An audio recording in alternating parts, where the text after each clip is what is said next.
Welcome to Yahoo Finance this Wednesday, June 18th. I'm Julie Hyman. That's Josh Lipton. And of course, we're moments away from the Federal Reserve's latest decision on interest rates as we look at stocks ahead of that decision, which is broadly expected to be no decision, no change, that is, on interest rates. We're seeing stocks get a little bit of a leg up. But as we know, Josh, the other big thing besides the Fed being likely to hold interest rates steady is that we're going to get an updated dot plot, right, which is the summary of economic projections as it's formally known, which shows dot by dot where each of the Fed members stands in terms of where they expect interest rates to go. Yeah, broadly, I mean, listen, I think Jay Powell and other members of the FOMC, when they've been talking, Julie, and they like to talk, have basically been signaling they are on hold because the big question out there is tariff impact. What is the impact on growth?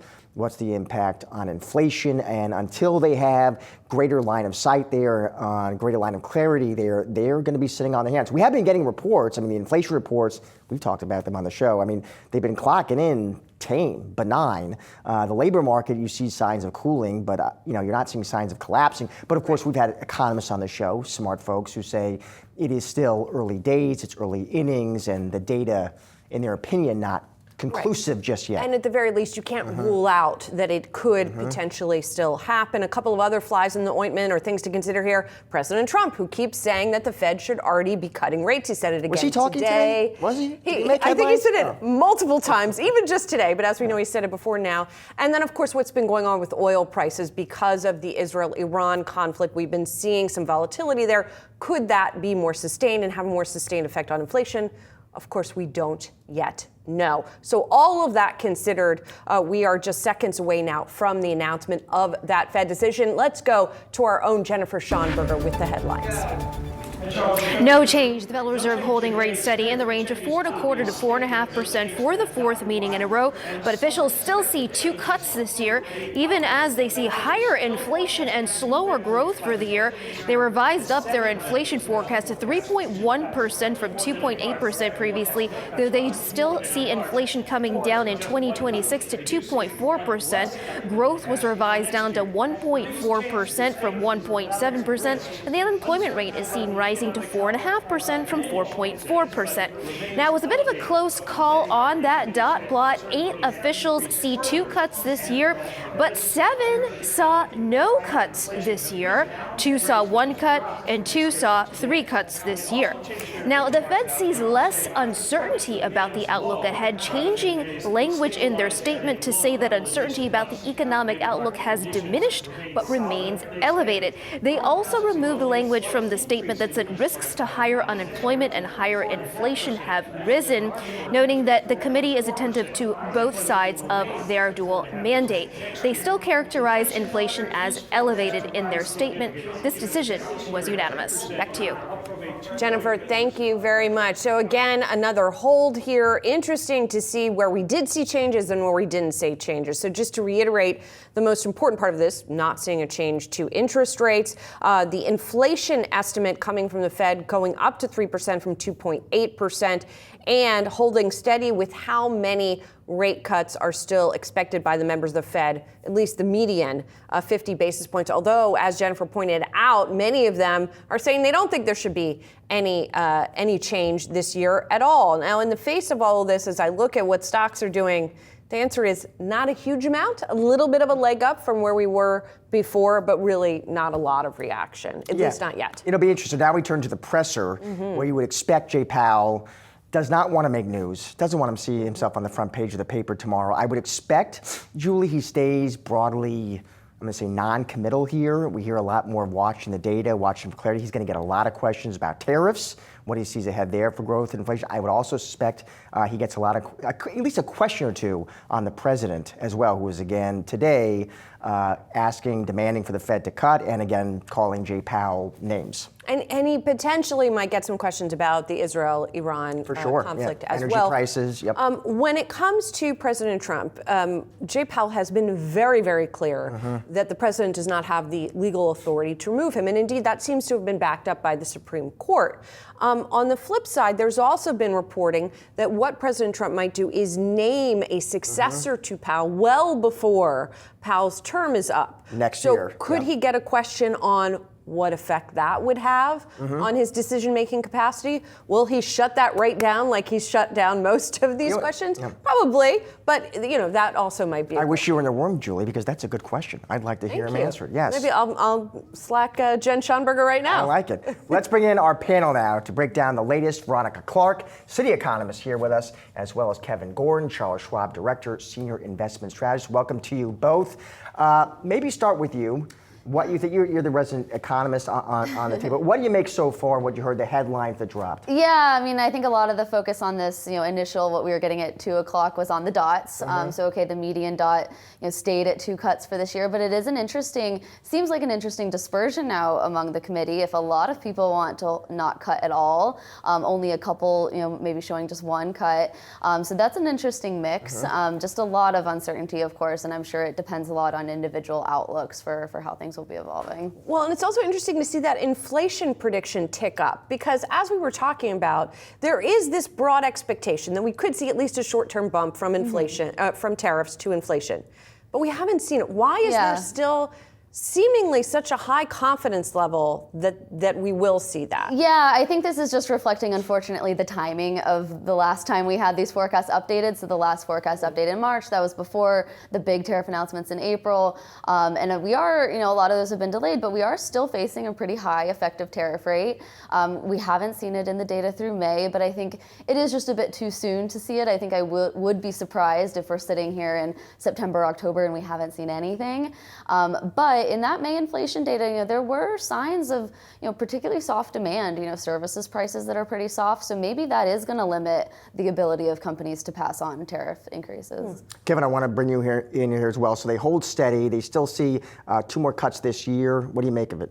I think that what's probably more interesting is looking at the mix across the 3 important metrics of where PCE is going, where the unemployment rate's going, where growth is going. All of those had the similar direction that you got from December to March, where PCE was moved up a little bit, unemployment rate was moved up a little bit, GDP was moved down a little bit in terms of the estimate. So directionally, that's a little bit of a stagflationary mix. It's not stagflation, capital S, like we experienced decades ago. But I think that kind of move in the estimate, in the average estimate, or the median estimate, is important. And it shows, I think, a perfect snapshot of why the Fed has been on hold and what they face in terms of this kind of the internal combat with their dual mandate, where there is potentially a little bit more upside pressure on inflation and downward pressure on growth. And I think to Veronica's point, if you don't start to see any of the tariff stuff show up by September, by the fall, you will probably most definitely see it reflected in margins. So one way or another, you're going to get a hit to the economy. It just depends on how it's going to filter through. Plus, I would add, even in CPI, in the areas that are most exposed to trade with China in particular,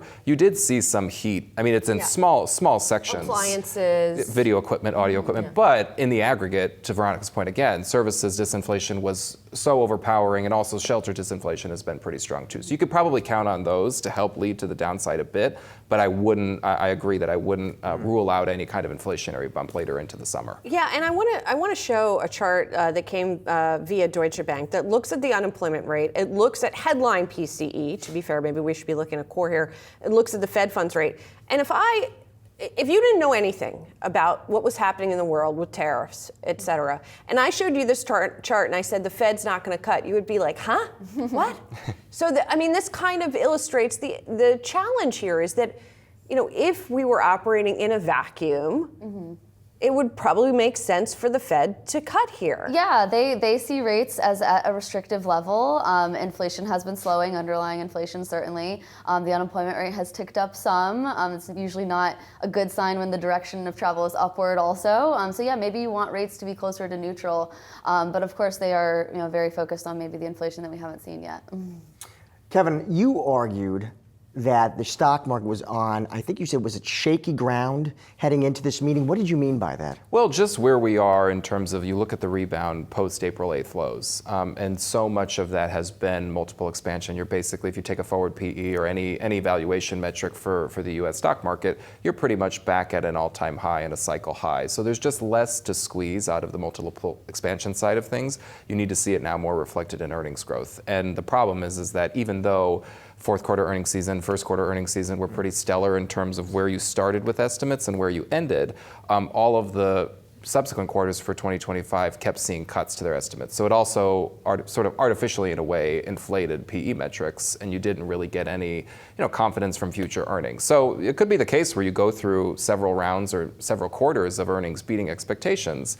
But I think it's a pretty high bar at this point, especially because all of that beat in the fourth quarter of 24 and the first quarter of 25 was pre-tariffs. It was pre-immigration policy becoming relatively restrictive. So I think that's why we're on a little bit of a shakier ground. I don't think it's an Armageddon case for the second half of the year, but it sort of puts us back into a spot where we were before the big sell-off that preceded Liberation, or that happened post-Liberation Day. You still had some concerns from an economic growth perspective, and I would throw in the labor market as I think a bigger concern for the second half of the year, because you have seen continuing claims stay at a relatively high level. You have seen, the rehiring rate come down pretty significantly. So yes, it's low hiring, low firing, but at some point, if there's enough friction and if there's enough of a catalyst to get the unemployment rate up and running a bit, it's pretty hard to bring that back into the bag. I do want to talk more about labor, but first I want to ask you a little bit more about earnings, because we've talked to certainly a lot of strategists who are very optimistic about where earnings are going to go from here. And they say even if there is a tariff impact, not going to be huge. You still have the big secular tailwind of AI, et cetera. What are you going to be watching most closely in these earnings reports thematically to see where there are maybe pressure points or lack thereof? I mean, the biggest pressure point is really what's happening with margins. A couple of years ago when we were going through the big inflation surge, a lot of the focus was on what do unit sales look like, how much of it is just price versus actual volume growing. This time, it's much more focus on margin, because you are in a more precarious part or state with the labor market. Typically what companies do when you're faced with rising costs or lower revenue is you look to get rid of your biggest cost, which is labor. So any signs from a thematic standpoint that there is a bias towards cutting labor to save on that versus anything else, I think that's going to be an important thing to watch. And unfortunately, even to date with everything tariff related, there's not one consistent theme across the market. There's not even one consistent theme as to how companies are responding within sectors. Even within consumer discretionary or consumer staples, you are seeing massive dispersion in how companies have responded to this and how they were already positioned heading into this too.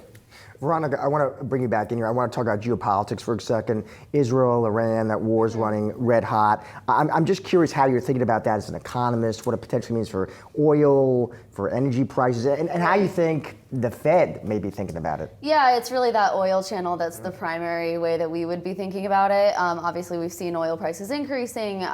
They're back to kind of where we were a couple months ago, and it's a big question of, do they keep increasing? Are they sustained at these levels? We're starting to see it show up in retail gas prices. Of course, that can happen kind of quickly. The economy as a whole is relatively hedged to higher oil prices. Yes, it will weigh on consumption, but we are a net oil producer now, oil exporter, so that's a boost to investment in a way. Obviously, it could be inflationary, and I think just one reason why the Fed is in wait-and-see mode right now. It's just one of those many risks. One of the other themes that is related to that, I don't want to talk about geopolitics and stocks overall, because we've had that convo. We know it doesn't have a sustained effect, except by way of transmission through other things. Sure. I'm curious about defense stocks, because between what we have seen in terms of Ukraine, Russia, and now Israel, Iran, we have seen some of these defense stocks really doing quite well, even with the some of the federal budget cuts. And I'm curious if that's an area where you guys sort of broad strokes are looking. Yeah, it's defense as sort of the new defensives, not as much the traditional defensives, which I think is another important thing we've seen. Post-pandemic, initially, what we saw in the depths of the pandemic and then even after, the defensive names sort of became the similar synonymous with kind of big tech and tech-related trades. It was the big five at one point, expanded to the Mag 7. Now that has shifted thematically a bit to your point, actual defense companies and defense stocks, but not necessarily within the U.S. even. Right. I mean, we've been eyeing another Mag 7 outside of the U.S. If you look at the European defense stocks, which have been doing much better and have been on a tear, clearly if you zoom the chart out, it hasn't been as good as some of the Mag 7 originally in the U.S. But that has been, I think, another kind of log on the pile of why Europe in particular has some legs to it. The European trade has some legs to it, not without fits and starts. And it's not as if it's just going to overtake the U.S. in terms of equity performance overnight. But that has been an important theme, especially as the dollar has come down and as you've seen other markets around the world kind of wake up to, or other investors, I should say, wake up to other markets potentially, dominating and outperforming for a bit.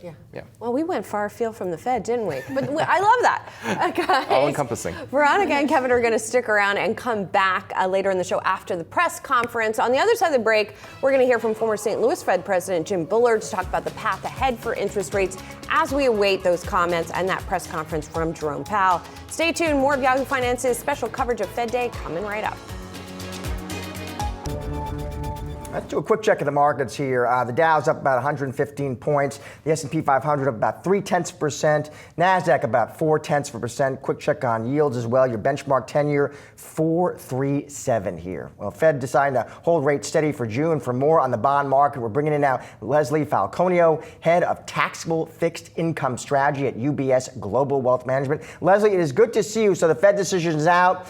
They keep rates the same. They did raise the inflation forecast. What do you make of it, Leslie?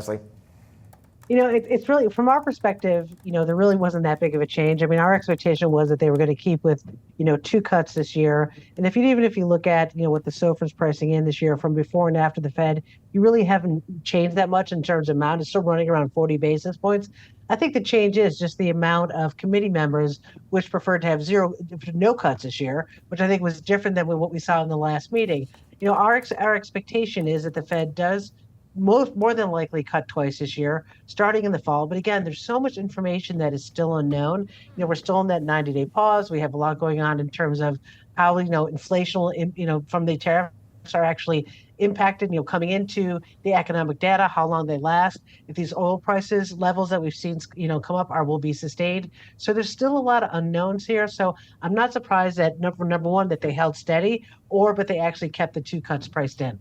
Leslie, I don't think I heard on the list, unless I missed it, the concern about deficits, which was such a force in bond yields, I don't know, last month. It wasn't that long ago. And that really seems to have receded. I mean, are we still kind of dealing with that push and pull of the Fed cutting rates and that effect and the tax bill and the effect that could have?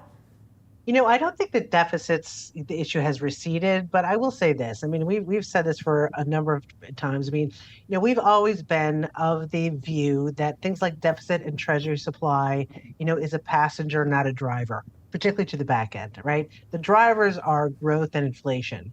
And frankly, we are seeing inflation tick up a bit. The growth is, second quarter GDP now is supposed to be strong. Obviously, this is due to some of the adjustments in trade. But, it's not that deficits are off the table, but the fact is that, we just don't believe that there's going to be this huge influx of supply in 2025, maybe at the second part of 2026. But we do believe at that point in time, the Fed will be cutting because our expectation is growth does slow in the second half of the year. The labor market softens, it doesn't crater. And while we're not looking for a recession, we're still looking for trend to slightly below trend growth. So, Leslie, if I'm looking at the benchmark 10-year here at 4.37, where do you see that headed near intermediate term then? We have at the end of the year about a 4% 10-year, maybe 4.25.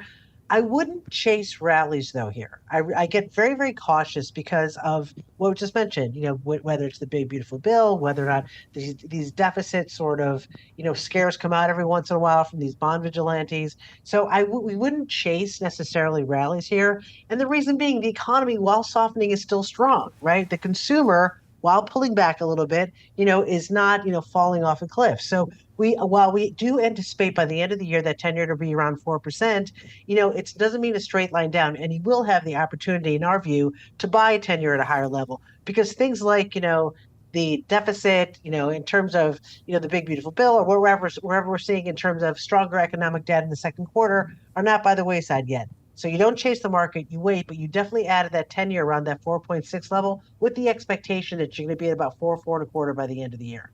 And Leslie, we keep talking about both on the part of the Fed, on the part of economists, on the part of we who are watching the market and the part of you who are playing in the market about waiting for that more evidence that makes it more clear about what's going to happen in terms of the relationship between tariffs and inflation. So I'm curious to get your take on kind of what you're looking for, what you're waiting for, what you're watching most closely. Well, there's 2 things. One is that the evidence that we expect, the next 2 months, we'll see part of that inflation, tariffs, that, inflation come into play due to tariffs. But you also have to see it, go from goods to services inflation, right? So it depends on how widespread this inflation is. It depends on whether or not the projections of what, the economists are expecting the inflation to be because of these tariffs actually come in as expected, or we have, months like we did this past month where it's which is much more tame than we're anticipating.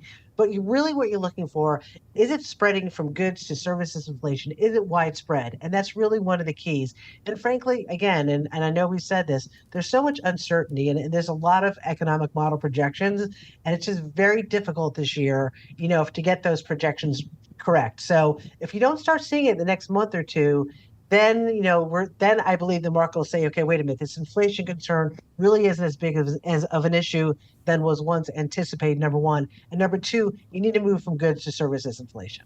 For fixed income investors who are listening right now, Leslie, what would I want to avoid in my portfolio? What doesn't look attractive? I wouldn't say it doesn't look attractive, but let's be honest. I mean, the opportunity set in fixed income when it comes to spread or risk assets, it's not ample. I mean, spreads are tight. Credit spreads are tight. There's no question about that. That doesn't mean that they're going to, underperform in the near term because you're getting this great carry. But there's not sort of this huge widespread. You had it for a moment in April, spreads widened, but they came right back in again, particularly those sectors that have a high correlation to the equity market.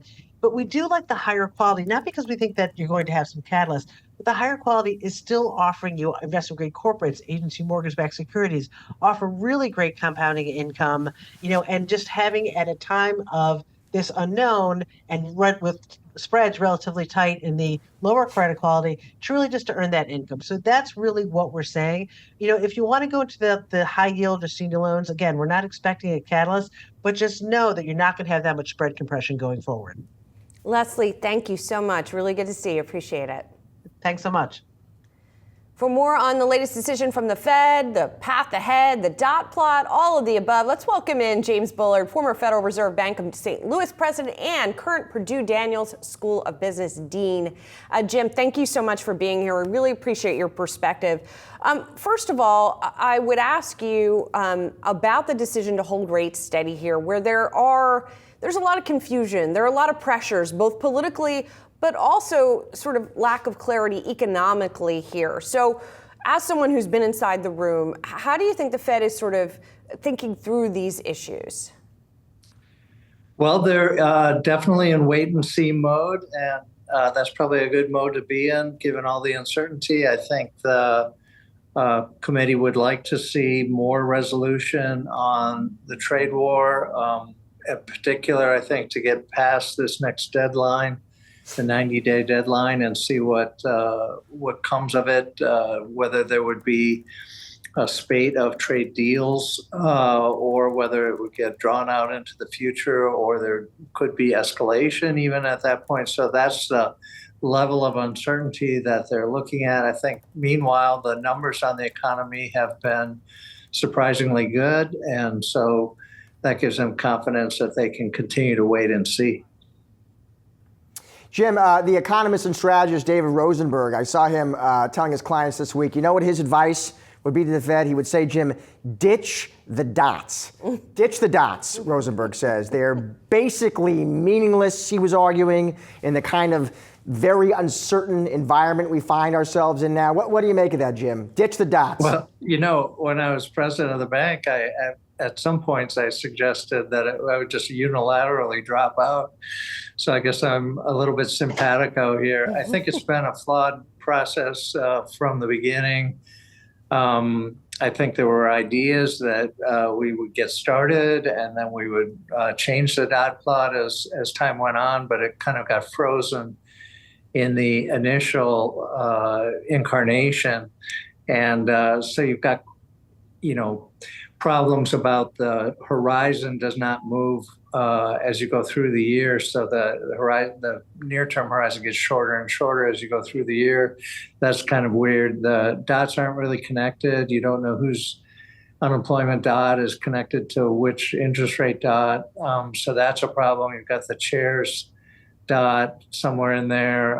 So what does that mean? I think markets would like to know which one that is. So And then you've got voters and non-voters, but the people that aren't voting near term will be voting in the medium term. So that's been a vexing issue as well. So I think probably what the committee has to do is switch to monetary policy report quarterly. Former Chairman Ben Bernanke suggested that at a recent conference and even provided ways that could happen. So maybe that's what will happen. We'll see. Jim, you've got the critics of the dots, and then you've got a critic with a big pulpit who is saying that the Fed should already have been cutting. I'm talking, of course, about President Trump, who repeated that today. As you know, Jay Powell has been very forceful in pushing back against the idea that there would be any influence here. It has been suggested that possibly the president could name a successor for Powell early, not actually replace him early, but name the successor early. Do you think that could happen, and what effect does that then have on the decision-making process? You could do that. Usually it's been viewed as something you maybe don't want to do too early, because you do have to get this person through the U.S. Senate, and a lot of times that's a silent period for the person who's been nominated. So I'm not sure how far ahead you'd really want to go ahead with something like that. I will say, if you look at, for instance, when Janet Yellen became Fed chair, she was essentially in the lead position, or essentially named by about September of that year for a February appointment. And that eventually was approved by the Senate, and she eventually did become chair. So I think it's not unprecedented that you would go some months early, but to go many months early usually would be considered too long for the Senate review process. And Jim, I know you're ensconced in academia now. Is that a job? Is that a gig you would want, to come back and be Fed chair? Well, I'd be honored to be considered, but I like my current job. Fair enough. Good, concise, diplomatic answer I would only expect from Jim. Jim, can I just ask you quickly, I want to get your take on the housing market, Jim. I mean, you've seen the data. You saw housing starts today, soft. I mean, we know that's a sector the Fed watches closely. What do you make of what we're seeing in that sector and the impact on the economy? Yeah, I've been a little bearish on the U.S. housing market for a while. I just think so many things went in the wrong direction.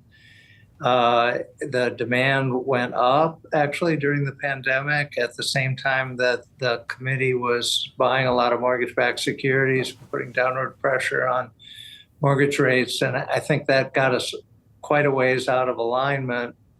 And now you've got not enough houses and too much demand for a very long time going forward. So this is continuing to push up housing prices. And that's the kind of thing that can't be easily fixed.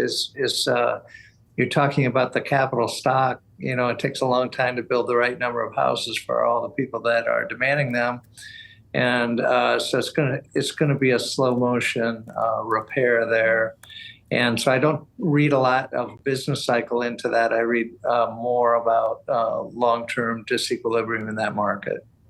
Jim, thank you so much for joining us. We appreciate it. Great, thanks. Thanks for having me. Thanks.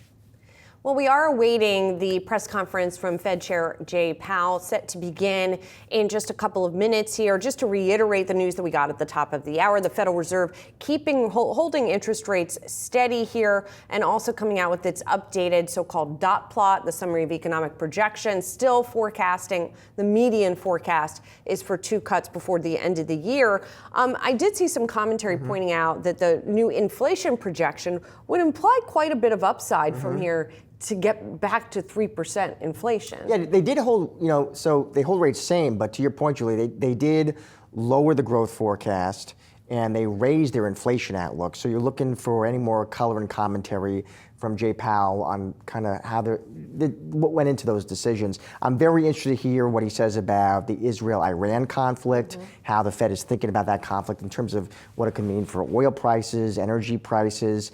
And then, listen, he is going to get a question or two about President Trump, who did again today call for cuts, who did again go after Jay Powell personally, and what he makes of that. All right, there is Jay Powell. Let's listen in. Good afternoon. My colleagues and I remain squarely focused on achieving our dual mandate goals of maximum employment and stable prices for the benefit of the American people. Despite elevated uncertainty, the economy is in a solid position. The unemployment rate remains low, and the labor market is at or near maximum employment. Inflation has come down a great deal, but has been running somewhat above our 2% longer run objective. In support of our goals, today the Federal Open Market Committee decided to leave our policy interest rate unchanged.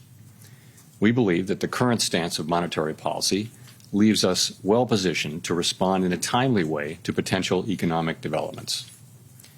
I'll have more to say about monetary policy after briefly reviewing economic developments. Following growth of 2.5% last year, GDP was reported to have edged down in the first quarter, reflecting swings in net exports that were driven by businesses bringing in imports ahead of potential tariffs. This unusual swing has complicated GDP measurement. Private domestic final purchases, or PDFP as we call them, which excludes net exports, inventory investment, and government spending, grew at a solid 2.5% rate.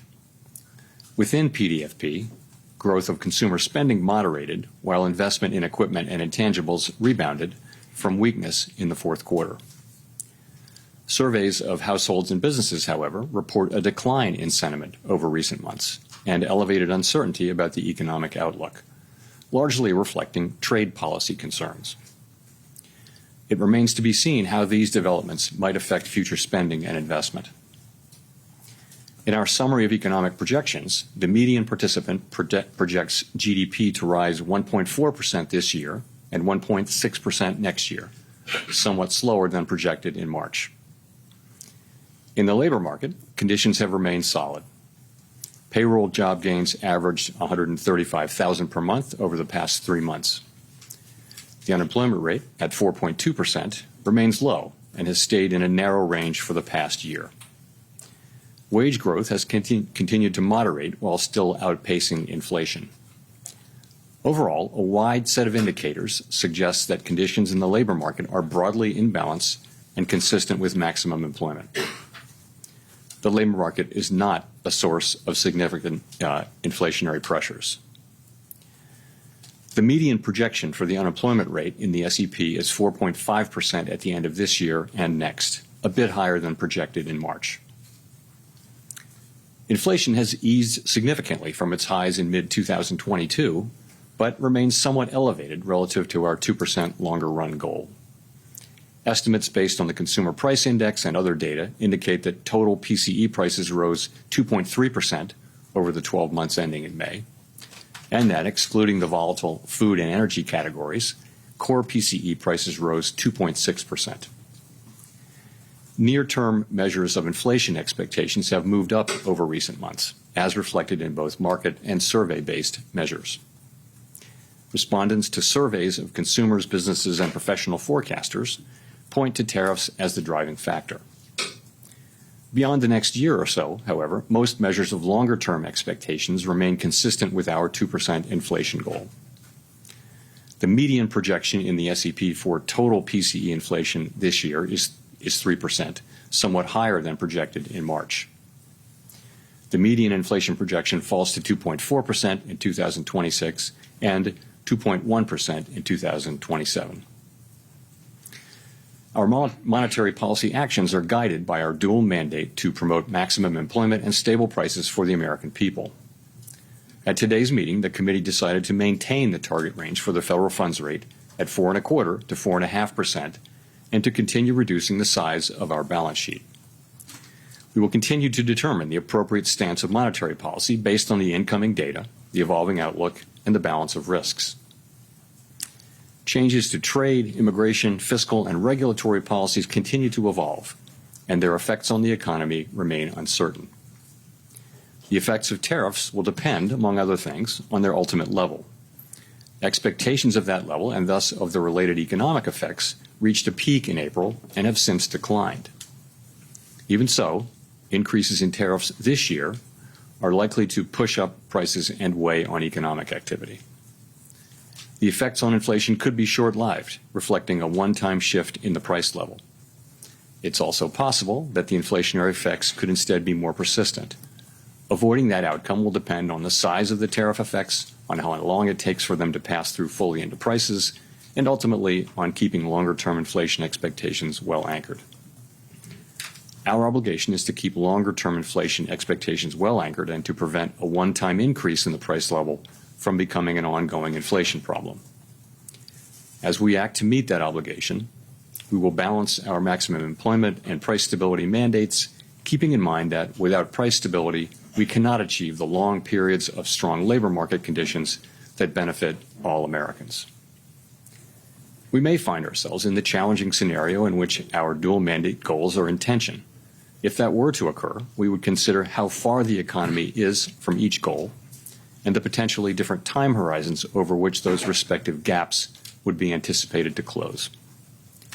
For the time being, we are well positioned to wait to learn more about the likely course of the economy before considering any adjustments to our policy stance. In our SEP, FOMC participants wrote down their individual assessments of an appropriate path for the federal funds rate based on what each participant judges to be the most likely scenario going forward. The median participant projects that the appropriate level of the federal funds rate will be 3.9% at the end of this year, the same as projected in March. The median projection declines to 3.6% at the end of next year and to 3.4% at the end of 2027, a little higher than the March projection. These individual forecasts are always subject to uncertainty, and as I've noted, uncertainty is unusually elevated. And of course, these projections are not a committee plan or decision. At this meeting, the committee continued its discussions as part of our 5-year review of our monetary policy framework. We focused on issues related to assessing the risks and uncertainties that are relevant for monetary policy and the potential implications for policy strategy and communications. Our review includes outreach and public events involving a wide range of parties, including Fed Listens events around the country and a research conference that we held last month. We are open to new ideas and critical feedback, and we will take on board lessons of the last 5 years in determining our findings. We intend to wrap up any modifications to our statement on longer-run goals and monetary policy strategy by late summer. After that, we will consider enhancements to our suite of communications tools, including the SEP. The Fed has been assigned 2 goals for monetary policy: maximum employment and stable prices. We remain committed to supporting maximum employment, bringing inflation sustainably to our 2% goal, and keeping longer-term inflation expectations well anchored. Our success in delivering on these goals matters to all Americans. We understand that our actions affect communities, families, and businesses across the country. Everything we do is in service to our public mission, and we at the Fed will do everything we can to achieve our maximum employment and price stability goals. Thank you. I look forward to your questions. Thank you. Colby Smith with the New York Times. To what extent has the more limited impact from tariffs at this stage on inflation changed your view on what the ultimate economic fallout will be from these policies and the timing of when they will materialize in the data? So we've had 3 months of favorable inflation readings since the high readings of January and February, and that's, of course, highly welcome news. Part of that just is that services, core services, both housing services and non-housing services, have really been grinding down toward levels that are consistent with 2% inflation. So that's the good news. We've had goods inflation just moving up a bit, and of course we expect, as you point out, we do expect to see more of that over the course of the summer. It takes some time for tariffs to work their way through the chain of distribution to the end consumer. A good example of that would be goods being sold at retailers today may have been imported several months ago before tariffs were imposed. So we're beginning to see some effects, and we do expect to see more of them over coming months. We do also see price increases in some of the relevant categories like personal computers and audiovisual equipment and things like that are attributable to tariff increases. In addition, we look at surveys of businesses, and there are many of those, and you do see a range of things, but many companies do expect to put all or some or all of the effective tariffs through to the next person in the chain, and ultimately to the consumer. Today, the amount of the amount of the tariff effects, the size of the tariff effects, their duration and the time it will take are all highly uncertain. So that is why we think the appropriate thing to do is to hold where we are as we learn more. And we think our policy stance is in a good place where we're well positioned to react to incoming developments. So in terms of how we should interpret the rate cuts penciled into the SEP, is this reflecting that there's this expectation that underlying inflation will just stay well enough contained that allows the committee to eventually move ahead with those cuts? Or is it about, responding to a deterioration in economic activity, let's say? I mean, how should we make sense of the forecast? So if you look at the forecast, you will see that people do generally expect inflation to move up and then to come back down. But we can't just assume that. Of course, we don't know that. And, our job is to make sure, one of our jobs is to make sure that a one-time increase in inflation doesn't turn into an inflation problem. And that, again, that will depend on the size of the effects, how long it takes for them to come in, and ultimately on keeping inflation expectations anchored. Hi, and thanks, Chair Powell. Howard Schneider with Reuters. If you look at the rate path starting in December to today and adjust it over the full time horizon you've got there, you've taken about a quarter point per year out of your projected path, and you end at a higher rate at 2027 than you would have in the prior forecast. Is that a result of a sense that tariffs will lead to more persistent inflation? Is it a result of reassessments of where your short-term neutral rate is? Why are you on a slower path now? So I would focus most on the nearer term. As you get out to the later years, it's hard for anybody to know where the economy is going. You didn't see people moving their longer term, estimate of the neutral rate, for example, at this meeting. So and those things are probably slow moving. So I think if you look at what's happening here since March, this is since March, right? You see a little slower growth, just a tiny tick up, a 1/10 tick up in unemployment, and you see inflation moving up 0.3. And by the way, it was a similar move from the December SEP to the March. So that's what you see. You see the effects of tariffs. I think we learned in April, after the March meeting, that substantially higher tariffs were likely. And then since then, the estimates of where the tariffs will be have actually moved back down, although still at an elevated level. So we're adapting in real time. And what you see is an accumulation of individual assessments. You say in the statement that risks have diminished on that front, but the July 9th, drop dead date for all the Liberation Day tariffs is still out there and unresolved. You've got now exchange of missiles between two Middle East adversaries with a possible U.S. involvement. How can you justify saying that risks have diminished? So what we said was that uncertainty uncertainty about the economic outlook has diminished but remains elevated. Many surveys say that. They do. So, and that's actually a line from the Teal book, which you can see in 5 years. Remember to check that. Maybe the world will be over. No, but if you think about it, tariff uncertainty really peaked in April, and since then has come down. And that's really what that's just acknowledging. It's diminished, but still elevated. That it's uncertainty. So I think that's an accurate statement. Thank you. Chris Rugaber at Associated Press. There is an argument out there in favor of cutting rates more immediately. Inflation has continued to cool and is back to roughly 2% despite the tariffs. And I guess I also wanted to ask about, cracks in the job market with gross hiring slowing, concentrated in just a few industries. We've seen some housing data, including this morning, that have been pretty weak. Do you see any concerns that the economy is weakening and that is a reason to cut rates going forward? So we do of course monitor all those things. I think if you look at the overall picture, what you're seeing is 4.2% unemployment and an economy that's growing at a rate hard to know given the unusual flows in the first quarter, but it appears to be 1.5–2%, maybe a little better than that.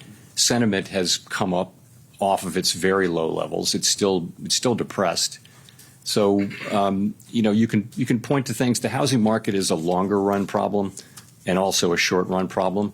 I don't think it's indicative of, basically the situation is we have a longer run shortage of housing, and we also have high rates right now. I think the best thing we can do for the housing market is to restore price stability in a sustainable way and create a strong labor market, and that's the best thing we can do for the housing market. You asked about the job market. Again, look at labor force participation, look at wages, look at job creation. They're all at healthy levels now. I would say you can see perhaps a very, very slow continued cooling, but nothing that's troubling at this time. But we watch it very, very carefully. So overall, again, the current stance of monetary policy leaves us well positioned to respond in a timely way to economic developments, and for now, and we'll be watching the data carefully. Well, just quickly on, given that there are concerns inflation will rise, but there is the alternate scenario that tariffs would create demand destruction and slow growth sufficiently, and that would perhaps keep a bit of a lid on inflation. Do you see odds of that scenario? What kind of odds do you see of that scenario coming true, and how many months of cool inflation would you need to see before concluding that maybe that lower inflation scenario is taking place? So this is very much the conversation we had today and yesterday. There are many, many different scenarios, many combinations of scenarios where inflation does or doesn't prove out to be at the levels we think, and where the labor market does or doesn't soften. And I think what you see people doing is looking ahead at a time of very high uncertainty and writing down what they think the most likely case is. No one holds these rate paths with a great deal of conviction, and everyone would agree that they're all going to be data dependent, and that you can make a case for any of the rate paths, I think, that you see in the SEP. And we do this once a quarter. It's a hard thing to do particularly at this time, but it does reflect. If you see somebody writing down a rate path that involves cuts, that's them saying, yes, I think we will get to a place, more likely than not, where cuts will be appropriate. And it could be a joint probability of a number of possible outcomes. Again, remember how much uncertainty we face, though. Thank you. Mr. Chair, I wonder if you could describe for us some of those scenarios. How do you get to a place? I'm noticing that the uncertainty levels in your forecast are very high. How do you get to a place where you have the confidence in the outlook for, say, inflation and or growth or the unemployment rate?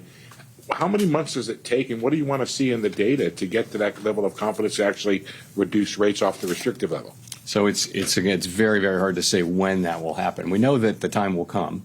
It could come quickly. It could not come quickly. As long as the economy is solid, though, as long as we're seeing the kind of labor market that we have and reasonably decent growth and inflation moving down, we feel like the right thing to do is to be where we are, where our policy stance is, and just learn more. And in particular, we feel like we're going to learn a great deal more over the summer on tariffs. We hadn't expected them to show up much by now, and they haven't. And we will see to the extent to which they do over coming months. And I think that's going to inform our thinking, for one thing. In addition, we'll see how the labor market progresses. So at some point it will become clear. I can't tell you exactly when that will be. And meanwhile, we'll be watching the labor market very carefully for signs of weakness and strength, and tariffs for signs of what's going to happen there. And of course, there are many developments ahead. Even in the near term, developments are expected on tariffs. So I think we don't yet know with any confidence where they will settle out. We have an estimate, and I think all estimates are now pretty close together, but it's highly uncertain. When you say estimate of the impact of tariffs on the core PCE, is that what it is? And could you share that? What you start with is what's the effective tariff rate overall, and people are managing to that.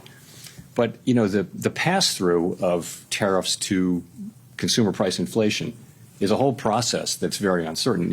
As you know, there are many parties in that chain. There's the manufacturer, the exporter, the importer, the retailer, and the consumer. And each one of those is going to be trying not to be the one to pay for the tariff. But together, they will all pay for it together, or maybe one party will pay it all. But that process is very hard to predict. And we haven't been through a situation like this. And I think we have to be humble about ability to forecast it. So that's why we need to see some actual data to make better decisions. We'd like to get some more data. And again, in the meantime, we can do that because the economy remains in solid condition.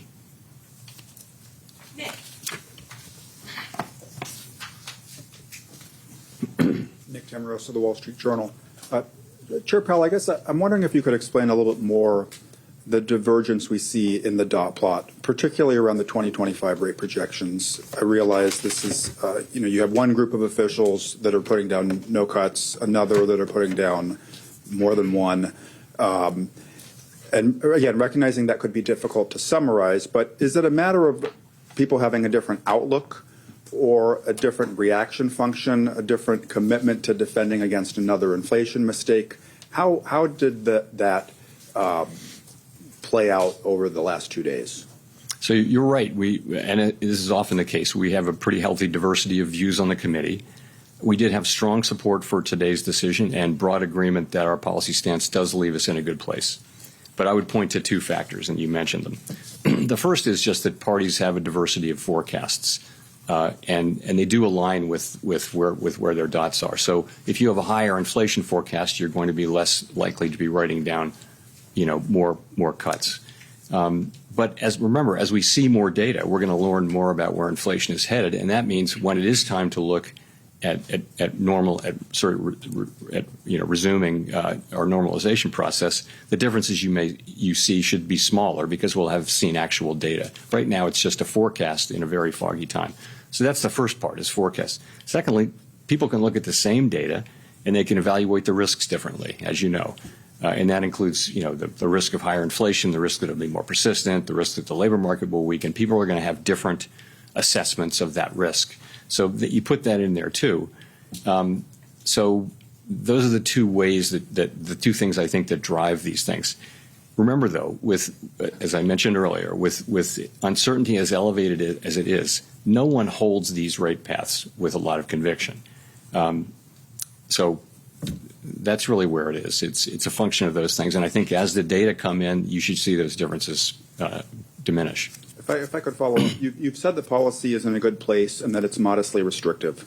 Given all the uncertainty you just talked about, tariff levels, uncertainty around the pass-through, is it price increases versus margin compression, some of the softness that Chris talked about in labor and housing, why wouldn't it be better to have rates at a more neutral setting as the economy heads into this period of very high uncertainty?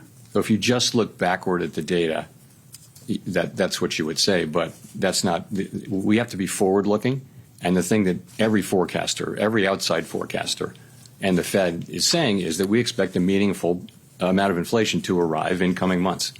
And we have to take that into account. So I think a backward-looking look would lead you to a neutral stance, but we can't. We have to look at that, and because the economy is still solid, we can take the time to actually see what's going to happen. There's a range of possibilities on how large the inflation effects and the other effects are going to be. So we'll make smarter and better decisions if we just wait a couple of months or however long it takes to get a sense of really what is going to be the pass-through of inflation and what's going to be the effects on spending and on hiring and all those things. Michael McKee from Bloomberg Radio and Television. Your friend down at 1600 Pennsylvania Avenue continues to lob insults in your direction. And I'm wondering, given now that the Supreme Court has maybe carved out the Fed from some of the legal implications of that, whether this is just noise that the markets and everybody should ignore until your term is up, or whether you worry that it could lead to more pressure on confidence on Wall Street, on consumers, about the outlook for the economy. Look, from my standpoint, it's not complicated. What everyone on the FOMC wants is a good, solid American economy with strong labor market and price stability. That's what we want. We think our policy is well positioned right now to deliver that and to be able to respond in a timely way as the data lead us around. The economy's been resilient, and part of that is our stance. And again, we think we're in a good place on that to respond to significant economic developments. That's what matters. That is what matters to us. Pretty much that's all that matters to us. I need to ask, assuming you are not reappointed, would you stay on as governor when your term as chair ends? I'm not thinking about that. I'm thinking about this. Andrew. Thanks, Mr. Chairman. I guess with workplace raids increasing, picking up significantly, what kind of effect would that have on the labor market in the short with term? what picking up? Workplace raids. So you're asking immigration? Yeah. You know, I wouldn't want to speculate. One way to get at that from an economic standpoint, we of course don't comment on immigration policy. It's not ours to make or comment on. But what you see is an unemployment rate that has been really solid and at a low level, not really increasing. It's been in a good range and well within the range of mainstream estimates of maximum employment. And that means, like, part of that is that labor demand and labor supply are kind of moving down at the same rate. Labor demand is softening. You see that in job creation, but it's still kind of at a healthy level. And labor supply is diminishing because the immigration numbers that we see are much lower than they were. So those two factors, supply and demand, that's what has kept the unemployment rate in a reasonably stable place. Okay, thanks. The other thing I wanted to follow up on is if you could elaborate on the potential changes to the SCP that you suggested were part of the framework review, I think. So the framework review really has two tracks, right? The first track is our policy framework that is reflected in the consensus statement. And we've said that we would finish that and announce it by the end of the summer. So we're well along in that process. We've had the meetings that we need to have, and we're now going to be going into, into discussions about, specific changes to language. So that's the framework part of it. The second part of it is our communications tools and practices. Pardon me. And that part comes next. Okay, that's what we're going to do in the meetings this fall.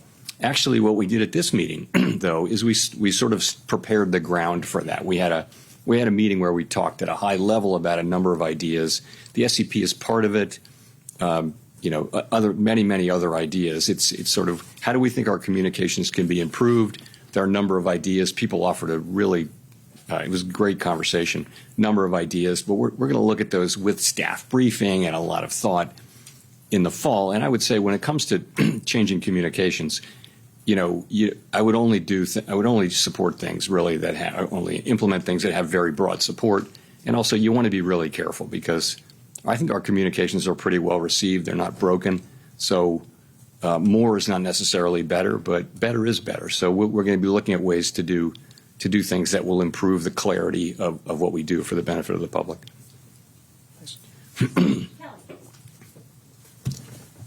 Thanks, Chair Powell. Kelly O'Grady, CBS News. You're famously known as the guy that makes decision based on data instead of speculation. You said today the inflation data is in a good place. We don't know how tariffs are going to impact prices going forward. That's uncertain. But I've got to go back to the last time that you cut rates in December, and there was still the what if of tariffs. So what made you feel comfortable cutting then when inflation was higher than where it is today, and you didn't cut today? Well, the forecast for inflation in December was 2.5%. Core PCE for 2025, the forecast was 2.5%, which was a good inflation forecast. I think what we've learned is that, and this was long before we had any idea of what the actual policies would be, we've learned that tariffs are going to be substantially larger than forecasters generally thought. And, we don't, our forecasts are generally not particularly different from those of other, well-resourced forecasting operations. So what we learned, and particularly in April, was that very substantially larger tariffs were coming and that would mean higher inflation. That's what happened. And so now you saw 2.5% forecast in December, you saw 2.8% in March, and you see 3.1% now. So it's 0.6 higher inflation for 2025, and that's a big part of the change, and that's due to the effects of the tariffs that are, we don't know where they're going to land, but it's pretty apparent they're going to land higher than outside forecasters were really guessing at the end of last year. My follow-up to that, I think consumers, right, we're looking for relief on rates when it comes to mortgages, car loans. Small businesses want to take out more manageable loans. When you look at the cumulative inflation over the past 5 years, prices have risen over 20%. It's been a rough road. So what is the tipping point then for the wait and see approach in terms of how much it's going to help versus when it hurts the American consumer? Well, I mean, we're trying to restore price. Best thing we can do for the public that we serve is restore price stability.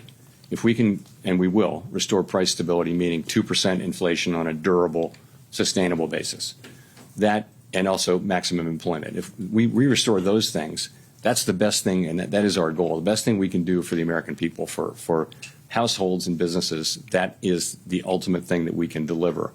And they can make their decisions without having to think about inflation all the time. So in the meantime, we have to keep rates high to get inflation all the way down. They're not very high, let's be honest. I would say policy is modestly or moderately, probably modestly now restrictive. If you look at the economy, it's not performing as though it were performing under very strict monetary policy, very restrictive monetary policy. So I would say probably modestly restrictive. And so what it will take is confidence that inflation is coming down. Now, I would say without tariffs, that confidence would be building, because if you see what's happening with non-housing services and housing services, which are the other two big pieces other than goods, those are coming down really nicely now. So I think we have to learn a little more about tariffs. I don't know what the right way for us to react will be. I think it's hard to know with any confidence how we should react until we see really the size of the effects, and then we can start to make a better judgment. So that's what we're doing, and I think we can take the time to do that because unemployment is 4.2%. Wages are moving up. Real wages are moving up at a healthy clip now. And inflation is 2.3% headline inflation over a 12-month basis. So it's a good economy and a solid economy with decent growth. Thank you, Chair Powell. So you're saying that uncertainty has come down, the economy is moving at a solid pace, inflation has come down over the past 3 months, and this is all moving in the right direction. So are you indicating here that Americans should expect some sort of economic pain in the second half of the year?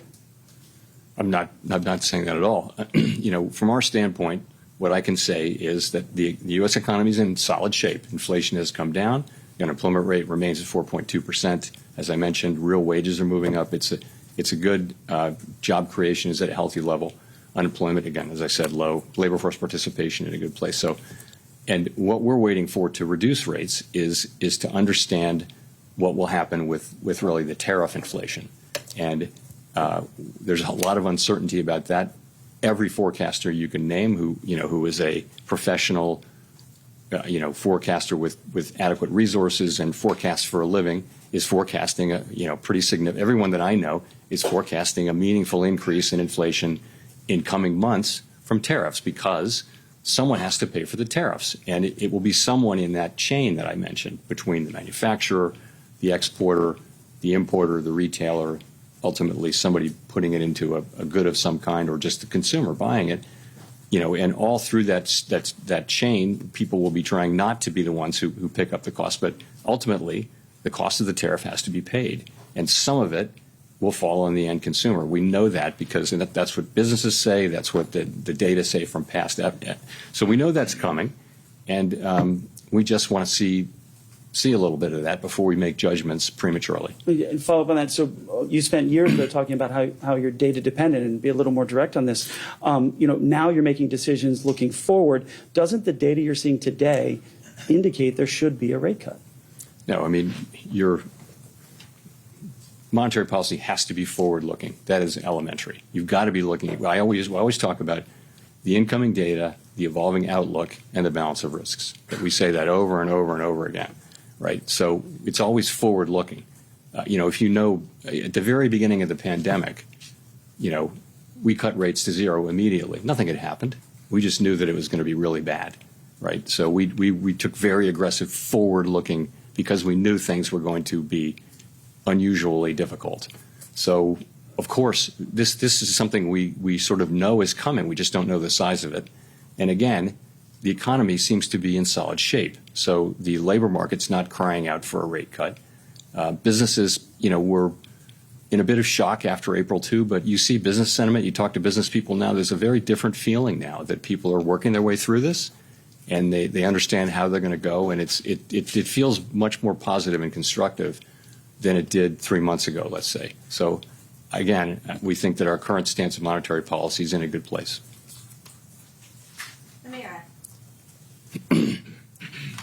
Thank you. Amara Mokwe with Bloomberg. Chair Powell, in February, you told Congress that the Fed is, quote, overworked, maybe not overstaffed. Then in a memo to staff in May announcing a deferred resignation program at the Fed, you said you wanted to ensure that the Fed was, quote, right-sized. Those two statements appear to be at odds with one another. Could you explain what changed in the roughly 3 months between those statements that made you decide that staff levels at the Fed should decline? I don't see them at all as intention. So I was asked, is the Fed overstaffed? And I said no, and I sort of said as a pun, overworked but not overstaffed. People do work extremely hard at the Fed, and I know they work hard at Bloomberg too. So, but we work hard. But I would say this. So we are careful stewards of public resources, and sometimes you need to show that. So there have been several times in our history, modern history, where the Fed has said, you know what, we're going to do a buyout. We're going to show the public. We're going to demonstrate that we are good stewards of public resources. So we thought, and I thought, that this is a time when we can, we grow at about, our headcount has grown at about 1% a year. So over the course of a couple of years, we're doing a careful scrub of the board and all the reserve banks, and we're going to find 10% of employees who can do something else, where we can streamline our operations, and we think we can get there in a couple of years. We think we can do that, and we think this is without taking risk to carrying out our critical missions. So this is something you do very carefully, thoughtfully, and you do it again respecting that we have critical missions to carry out. I've had a lot of experience in my prior careers, with headcount reductions and things like that, and this is how you do it professionally. You do it carefully, thoughtfully, with a lot of planning, and you do it over a period of time. And I think the Fed will be fine. I think no one will notice any decline in our ability to carry out our missions, and I think it's just us wanting to demonstrate to the public that we are actually good stewards of their resources. We're effectively wiping out 10 years of headcount growth with this. So, I mean, we wanted to show that, that we're good stewards. How is progress on reducing headcount going so far? Are you on track to meet the goal? We're just at the very beginning. As you know, we're doing a buyout program. We're going to hit that goal. I think many organizations find that they can do this. You don't want to do it every year or anything, but you can do it at intervals, and you wind up not interfering with your ability to perform your jobs.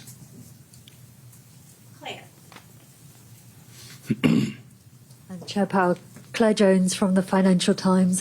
As you're no doubt aware, the Senate Finance Committee has tabled its version of the reconciliation bill this week, and I was wondering if you could tell me a little bit about the tenor of the debate at the FOMC over the past few days on fiscal policy and the degree to which that influenced people's projections for 2026 and beyond. Thank you. Yeah, so we don't sit around and debate or really discuss. We take fiscal policy as fully exogenous, and so we actually really didn't talk about the bill or the contents of it. It's still evolving. When it gets closer,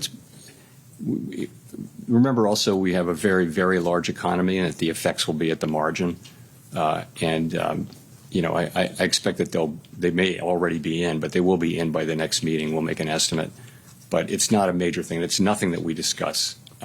It may have been mentioned a couple of times, but as something that's coming in. But I think the outcome is, we don't know the outcome yet there, so hard to be real specific. Neil. Thanks, Chair Powell. Neil Irwin with Axios. There have been some cutbacks in economic statistics collection in the last few weeks. Worries that long-running problems around funding and response rates may be getting worse. How much is this concern on your radar? How much confidence do you have that the gauges you're watching to assess the economy are reliable right now? Two things. One, the data we get right now, we can do our jobs. I'm not concerned that we can't do our jobs. That's not the point. The point really is that we are starting to see, layoffs and important gatherers of data are saying that they're having to cut back on the size of their surveys. That's going to lead to more volatility in the surveys. I think we should take a step back and, from our standpoint, and I think the standpoint of businesses and governments and everyone, having really good data on the state of the economy at any given time is a huge public good. It helps, it not just doesn't help the Fed, it helps the government, it helps Congress, it helps the executive branch. More importantly, really, it helps businesses. They need to know what's going on in the economy. The United States has been a leader for many, many years in this whole project of measuring and understanding what's happening in our very large and dynamic economy. And I hate to see us cutting back on that, because it is a real benefit to the general public that people in all kinds of jobs have the best possible understanding of what's happening in the economy and hence what's likely to happen. It's very hard to measure what's going on in the U.S. economy. If you read, there was a book called, it's really remarkable how many things you need to understand to estimate U.S. GDP. Very, very difficult. And it's so important that we get it right. I just would say it's not a place to I would want to keep investing in that, for the good of the general public. Victoria.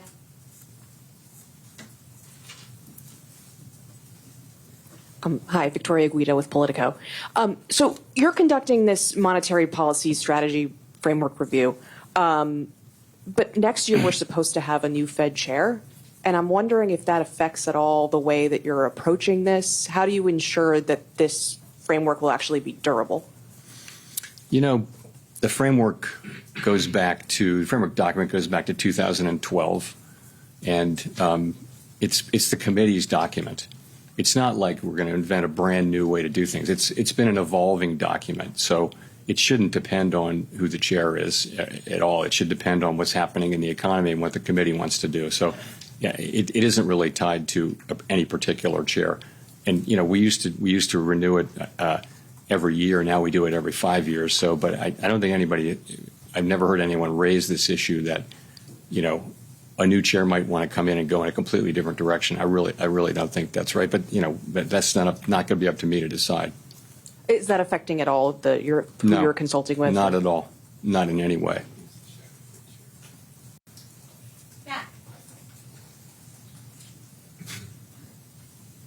Thank you. Chair Powell, Matt Egan from CNN.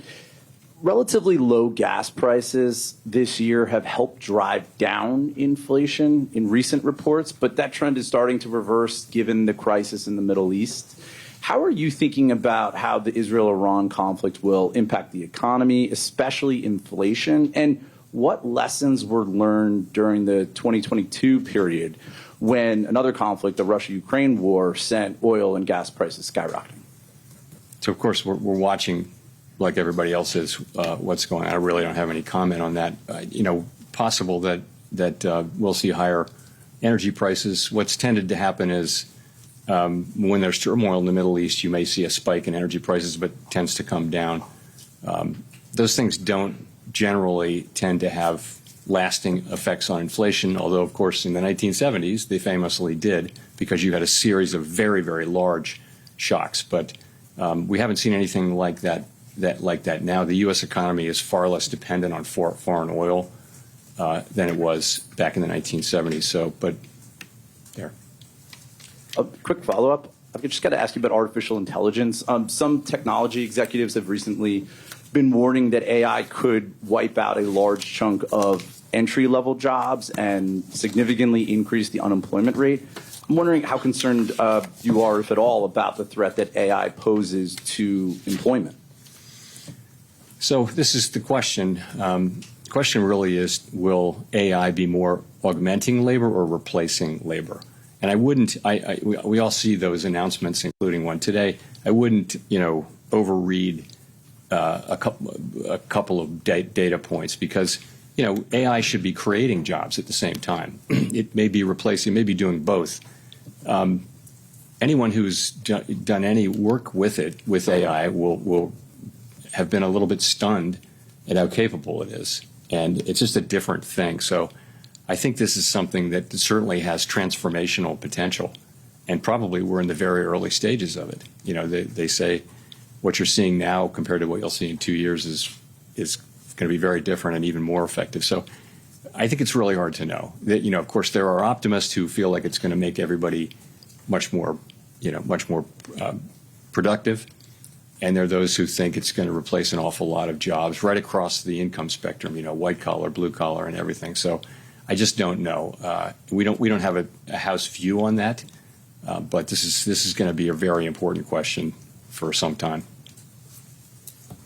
Greg.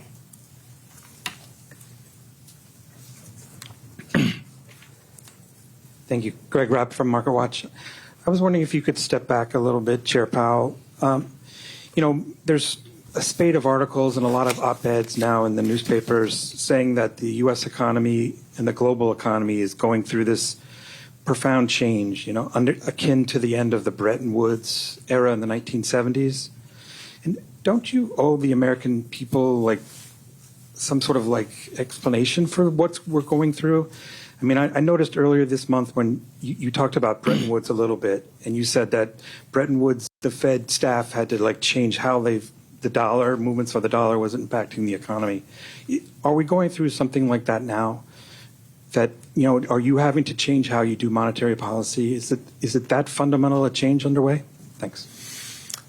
It's certainly a time of real change. You know, from a geopolitical standpoint, from a trade standpoint, from an immigration standpoint, you see this not just here but everywhere. So there's quite a lot going on. It doesn't change the way we do monetary policy in the near term. I mean, but and it doesn't change our objectives or what we need to do. And you know, these things are not really our issues. They're really issues for elected governments. All of those issues are really for elected governments. But there's no question it's a time of real change, and very hard to see where that goes. You know, will it be? There have been many things written about how it's going to be a more inflationary time. That's possible. It's not guaranteed. You know, AI could cut in the very other direction. AI could make people much more productive and push in the other direction. I don't know, though. So, but you're right. But honestly, our focus is a much more practical one, and that is how do we keep inflation low and employment high in the near term. That's really what we're about. Mark.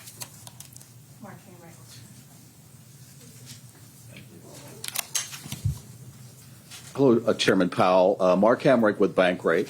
What is the view about the growing amount of slack in the job market, including the softening in payrolls, the forecast of a modest rise in the unemployment rate, and the ability of workers to demand wage hikes or not in this environment where you have inflation surging?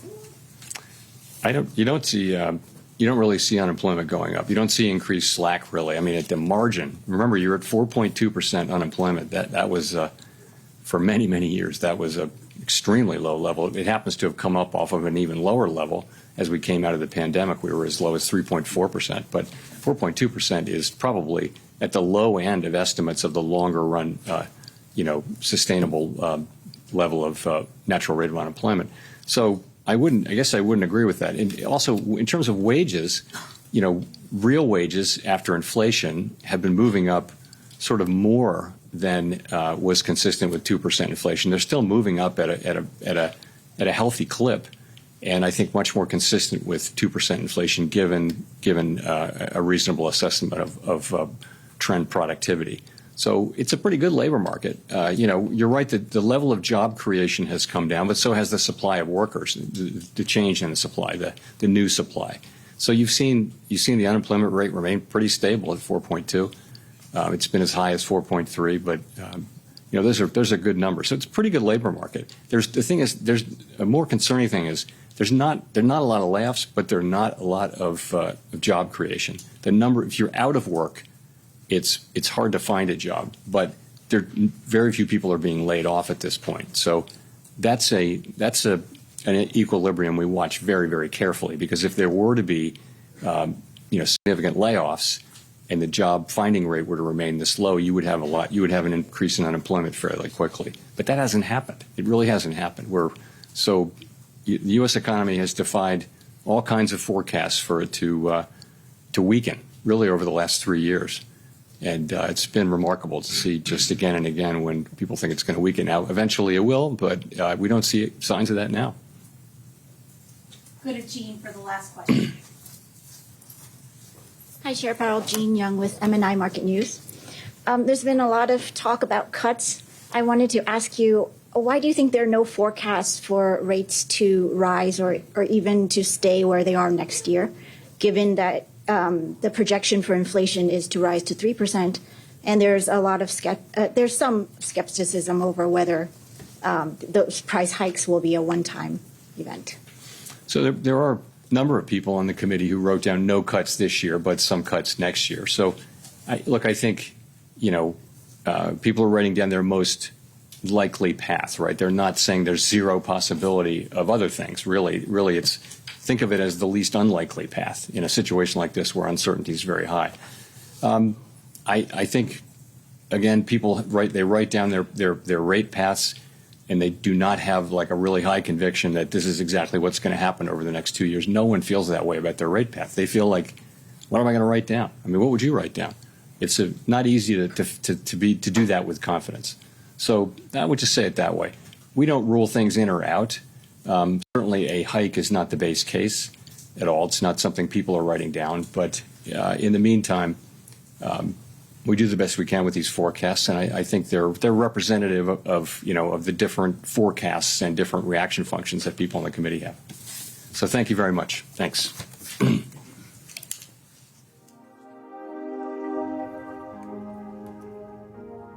That was Fed Chair Jay Powell speaking following the latest decision by the FOMC there.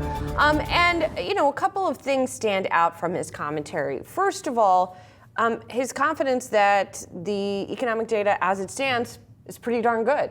Just talking about that again about the labor market, but that was a theme he came back to several times. But he also expressed confidence that there is a high likelihood that tariffs will make their way through to prices that eventually will reach the consumers. He says we don't know how big those increases will be. We don't know when they will get there, but we're pretty sure that they will get there. Yeah, it was the first question right out of the gate, right? It was tariffs. To your point, Julie, Powell talked about how they want to understand what happens with tariff inflation. He talked about how there's a lot of uncertainty. His point being somebody is going to pay for them. It's kind of hard to suss out, he said, consumers, sellers, producers, but he did think, listen, some of that's going to fall on the end consumer, and he's basically saying we want to see how that plays out more before making any kind of judgment. Bottom line, and this is not going to play well in the White House, but this is clearly a Fed that's in no rush to cut. And speaking of the White House, was the word Trump uttered at all in those questions? I think it wasn't this time. He was asked about the president's comments about him, and he basically fell back on, listen, our focus here is on a strong economy. Yes. That's our focus. That's what we're going to stay concentrated on. And he was also asked, once his term is up as Fed president, will he remain as governor, which he could do, I believe, through 2028. And he said, again, that's not my focus. My focus is on what I'm doing. He was also asked, when we were talking about this, and it did come up, war in the Middle East and how the Fed's thinking about that. I thought his comments, they were interesting too. He kind of talked about how spikes in energy prices don't tend to have, he said, kind of a long-term impact. And he mentioned how the U.S. less dependent on Middle Eastern oil than it used to be.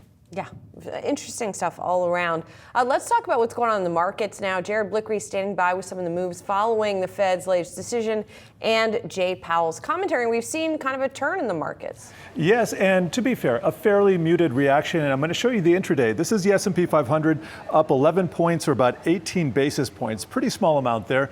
This is the intraday price action. And you can see on the announcement at 2 p.m. didn't really do much. I'm trying to circle that there.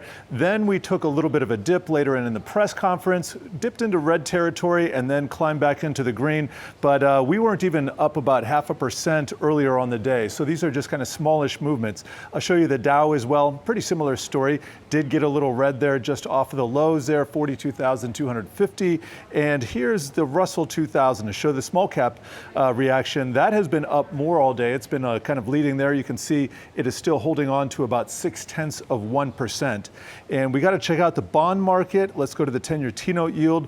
That is up just barely. Now, before at the announcement time, and these are in Central times, so at 2 p.m. Eastern, 1 p.m. Central, we got a little bit of a lift, but this is not a market that's even 1 basis point up on the day. So 4.4% for the 10-year, 30-year at 4.89%, still holding under that 5% psychological level. Well, check out the dollar as well. That got a little bit of a boost there, but nothing to write home about. Long-term dollar, the dollar index still hovering around 3-year lows.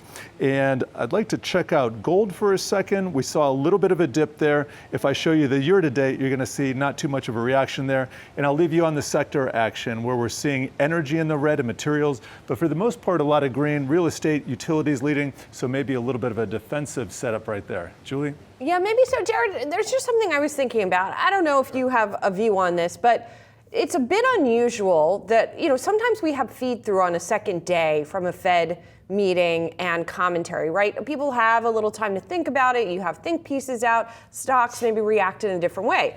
But markets are closed tomorrow for Juneteenth. Yes, they're open on Friday, but considering it's a Friday, we'll probably see relatively low volume. I'm just wondering what you think about sort of that extended reaction, given that it's a little bit unusual this time around. The extended reactions tend to happen when you have more of a reaction on Fed afternoons, and I've actually looked at this very thing, and we did not have that much of a reaction. We still got 35 minutes of trading left, but I'm not seeing it right now. So I wouldn't be surprised if we saw kind of muted action.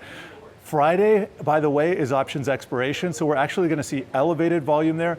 But another common misconception is that we see elevated volatility on options expiration date. That is not the case in the indices. Individual stocks sometimes, but for the most part on options expiration date, we do not see that elevated volatility. So take that for what it is. We'll see some more volume than usual, but again, it is a summer holiday, so take that with a grain of salt. That's right. People feeling the summer Friday vibes already. Jared, thank you. Appreciate it. Well, the Fed did hold interest rates steady in June, released also its latest summary of economic projections, what we also call the dot plot. And for more on the details of the dot plot, we bring in Yahoo Finance senior reporter Ali Canal. Hey, Ali. Well, yes, Julie, considering the expectation was for the Fed to remain on hold, which as we saw they did, all eyes have been on that summary of economic projections, otherwise known as the SEP, which includes the highly anticipated dot plot. That maps out where policymakers think interest rates will head in the future.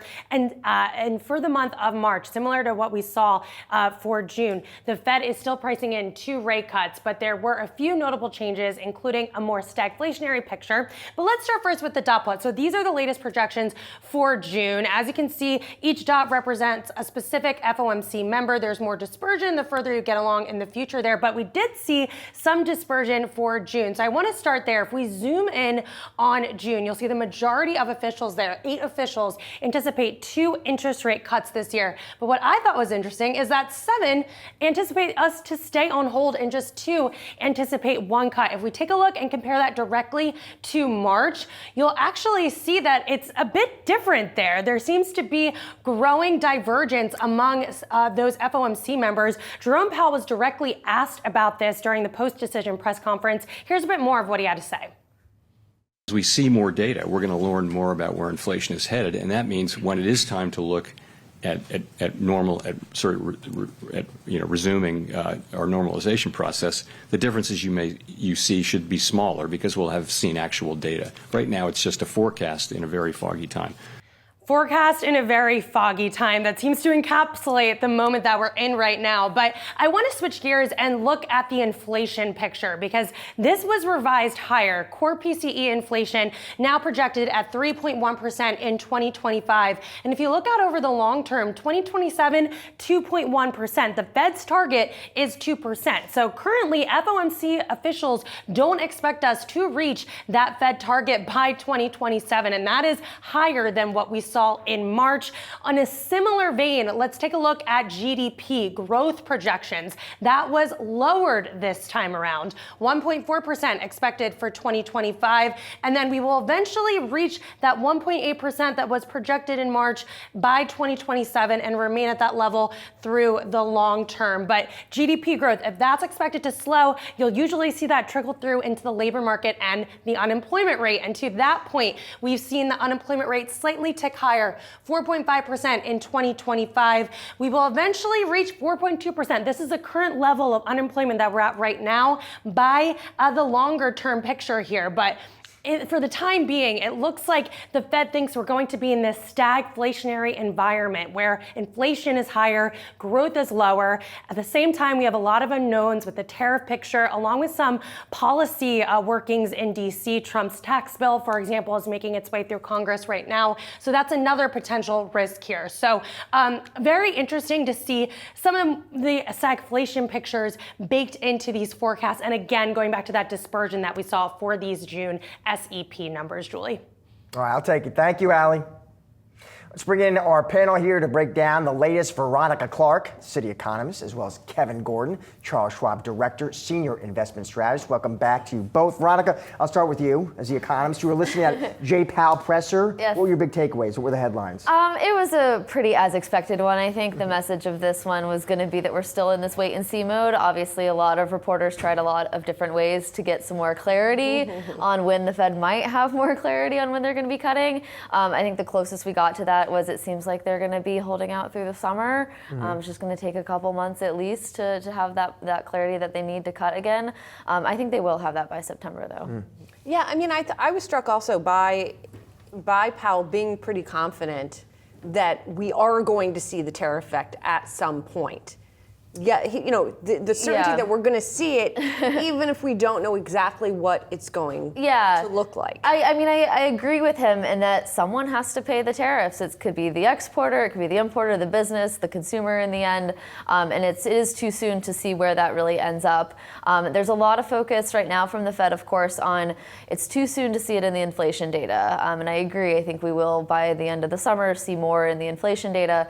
But in that same vein, it's a little bit too soon to see it in some of the activity data. So this confidence in the resilient economy may be a little misplaced in a couple months. Kevin, I want to bring you in here too. You were listening. What stood out to you? I think that on the other side of things, on the labor market side of things, I do find this degree of confidence that Powell and other members, he's not alone in this, but the degree of confidence in saying that the labor market is so resilient. I think he said pretty good labor market. Yeah, I think that in aggregate, you could point to a 4.2% unemployment rate, and you could say even with payrolls, if you took a 3-month moving average of private payroll growth, you're stabilizing at a lower level, but you're stabilizing even though you've come down a lot. But the unemployment rate, if you take it out a few decimal places, it has risen every month this year. So there is a little bit of an uptrend there, and there are cracks. Even excluding some of the policy-related developments, there are some cracks within labor. I know we talked about claims, before the press conference and before the decision, but there are things that are still worrisome there. Where if you go into another dynamic later this year, like you had last year, when we had that scare when the unemployment rate was rising, and you had a slowdown in payrolls, the economy is just in a different spot, and relative to last year, a weaker spot. So to have a relatively high degree of conviction that things are okay and that it's in a pretty good spot, I think is a bit of a stretch. But at the same, so that would probably put them in the reactive seat if they are cutting later this year because of labor market weakness. But that would, of course, be cuts for the wrong reason, and you'd probably see a pretty negative equity market reaction if that is the reason. Well, and they could be really stuck if the labor market is getting worse and inflation is picking up at the same time, right? Because, I mean, people didn't push him as much this time, but in past press conferences, he's been pushed more on sort of which part of the dual mandate the Fed is sort of leaning into and paying more attention to at a given time. Right. And it feels like right now they're paying more attention to the inflation side of the equation. Yes, and I think in the past this has proven to be a Fed that will ultimately care about the employment side of their mandate. Obviously, there might be a period where the data do look stagflationary, where we see higher unemployment, we see higher inflation. But in that case, I think it will be important to see the details of inflation. If we're really only seeing it in goods prices, it's very obviously tariff related. A tariff, it is a supply shock. It's kind of like a tax. It's a one-time level shift higher in prices. If you see wages slowing, if you see home prices as weak as they are, obviously all the other services components of inflation, if those are softer, then you're less worried about the sustained pressure from tariffs. Kevin, I mean, the takeaway when you were listening as an investor, one takeaway was as Powell is talking about this, and he's basically saying, listen, we're in wait and see mode. I want to see how tariff inflation plays out. I'm not sure who's going to pick it up, consumer, seller, producer. I mean, bottom line, it's a Fed that is in no rush to cut. Does the market need a cut to move higher? No, I don't think at this point it does. I mean, you know, it's interesting. I even before today, you hear so much discussion about, you know, a chorus of people saying this market needs the Fed to cut in order to move higher.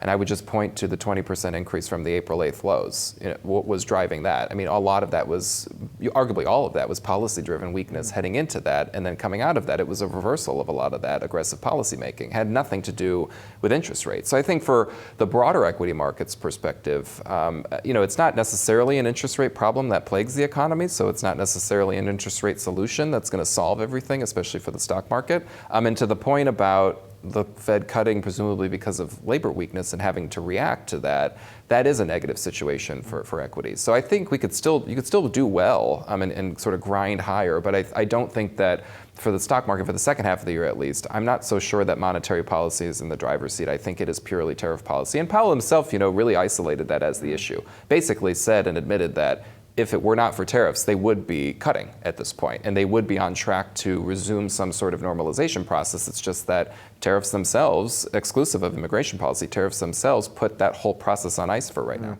I guess I then would finish up by asking about the other thing that it looks temporary in terms of its effect on prices, and that's energy and what's happening in the Mideast. And as Powell pointed out, generally you do not see a lasting effect. He did say, you know, with the caveat, the late 70s was different. Any indication that, what would we look for to see if this would be would it just be that the conflict would have to be more sustained? Yeah, it'll depend on energy prices themselves. How high do they go? How long do they last at higher levels? Obviously, then how does that feed through to retail gas prices? If that was starting to put more sustained upward pressure on inflation expectations, maybe that would get more concerning. The direct pass-through of energy to core inflation is really pretty minimal, but maybe if inflation expectations were higher. But those consumer inflation expectations have just been really volatile and dependent on tariffs also. And I think we're far away from those being concerningly high. All right, Veronica, Evan, thank you so much for hanging out. Really appreciate it. And we're going to send it back out to D.C. now. Yahoo Finance's Jennifer Schonberger standing by with more from that presser. What stood out to you, Jen? Hey, Julie. Yeah, it was interesting. Fed Chair Powell really seemed to stress uncertainty around the Fed's interest rate projections, right? We saw 8 people forecasting 2 cuts, 7 forecasting no cuts for this year. And he's saying there's a lot of uncertainty around that. And Fed officials are really waiting to lower rates because they want to see what type of inflation they're going to see from tariffs. When he was asked why rates shouldn't be at a neutral level, a level that neither spurs nor slows growth, which would be a good deal lower than where we are right now, around 3%, he said the Fed needs to be forward-looking, not backward-looking. Take a listen. We have to be forward-looking, and the thing that every forecaster, every outside forecaster, and the Fed is saying is that we expect a meaningful amount of inflation to arrive in coming months, and we have to take that into account. So I think a backward-looking look would lead you to a neutral stance, but we can't. We have to look at that, and because the economy is still solid, we can take the time to actually see what's going to happen. There's a range of possibilities on how large the inflation effects and the other effects are going to be. So we'll make smarter and better decisions if we just wait a couple of months or however long it takes to get a sense of really what is going to be the pass-through of inflation. Without tariffs, Powell expressed confidence that inflation would be heading towards their 2% goal. And certainly if you looked at the most recent favored inflation measure for the Fed, PCE, they're practically at that goal and at a core level at 2.5%. But he says it really takes time for tariffs to work through. While we've had 3 months of good inflation data, it's unclear who is going to pay the prices for these tariffs, whether it's manufacturers, consumers, whether we're going to see those costs being split down on through the supply chain. And it's unclear what size, ultimately, what that effective tariff rate is going to be. The Fed hoping to learn more about that over the summertime. And he says it's also the Fed's job to make sure that any one-time increase from tariffs as far as inflation doesn't become more persistent. And so the Fed is really keeping its eyes on that. It stood out to me that inflation is still very much a focal point for this Federal Reserve, even amidst so much uncertainty here. Guys? So much. Appreciate it. Well, that concludes our Fed Day coverage. Market Domination starts on the other side. Keep it right here.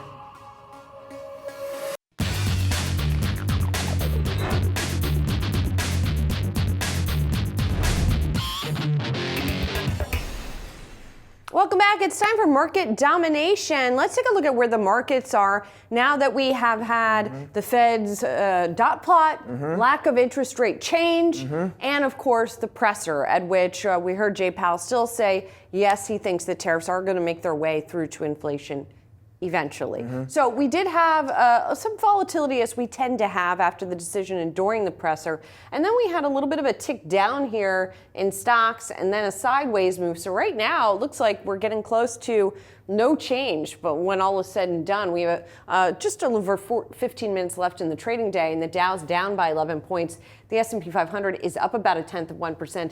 The NASDAQ is up about 1/4%. So again, not big moves here. If you look at the bond market, there we are also not seeing much of a move, right? In percentage terms, you see that, but in basis points, you got bupkis, as you would say. Bupkis. So tariffs were front and center. That was the first question at that presser, by the way. And really the bottom line for Jay Powell, as he talked about it, was we're waiting to see how this all plays out, right? Tariff inflation. I think he was sort of saying it's kind of hard right now, frankly, for even the Fed to kind of suss out who's going to eat that cost. Is it the consumer, the seller, or the producer? He did think some of that will fall on the end consumer, but they're waiting to see how that plays out. So bottom line, and this is not going to play out well at the White House, but this is clearly a Fed that is in no rush to cut. We were just talking to Kevin Gord over at Schwab, and we asked him, does the market need a cut to move higher? Right. And Kevin was saying not in his opinion. And that really what's in the driver's seat, Kevin was saying, it's not monetary policy. Right. It's tariff. It's tariffs. And for evidence, you need to look no further than the year-to-date chart for the S&P 500, because tariffs took us down and tariffs brought us back, right? Monetary policy didn't really figure into this. We saw stocks rally from the low even without the rate cuts happening at that time. So that was kind of what he was pointing to. A couple other things I just quickly want to point out that are really interesting in the background of the Fed and everything else happening today. And that's what's going on with this stablecoin legislation being signed into, being approved, I should say, by Congress. You see Coinbase up 17% on the day. It's also offering a new stablecoin related product. Circle, of course, which just went public, is up some 31% on the day. Visa trading down on concern about competition. So that's sort of another thread that we are watching closely in the market, and we're going to talk about a little bit more in the next hour. We will. Yeah. All right, well, Marvell Technology, meanwhile, let's get that stock. It's jumping today following some bullish comments from Wall Street as analysts highlight the company's promising AI plans following its custom AI chip event. For more on this, let's welcome in now Vivek Arya, BofA Securities Senior Semiconductor Analyst. Vivek, it is good to see you. So let's talk about Marvell, Vivek. I know, listen, you're a fan, you got to buy. I think you did raise that target, Vivek, to 90. How come? Walk us through it. Great. Thank you, Josh. So I think we learned a few different things on what was a very positive analyst event. Number one, they reaffirmed a multi-year roadmap of wins with their top three customers, which are Amazon, Microsoft, and Google. Number two, they added 2 new customers. They didn't name them, but I think they're among many of these new emerging hyperscalers, such as, whether it's xAI, whether it is OpenAI and others.